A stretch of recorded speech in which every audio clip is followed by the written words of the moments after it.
ပြေချိန်ကလည်းမေကိုမေးလာလို့ခေါ်ပါငါကမေးနာရောက်အောင်လာမှာပါဒီပြူရဲ့ရှိသူအတွက်ဆိုတလည်းပြေးရပါလေငါကမင်းတွေ့ကြည့်ရင်ဆိုရင်မှန်နေတကယ်တော့ရှစ်စင်ရင်ရှုံးတဲ့မြတ်တွေမတွက်ရှင်မှုပေးစရလေတမလေး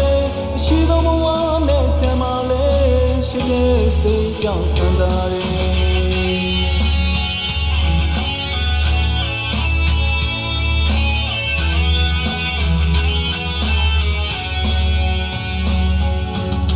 ရှင်မပြေချိန်ကလည်းမေကိုမေးလန်းလို့ခေါ်ပါ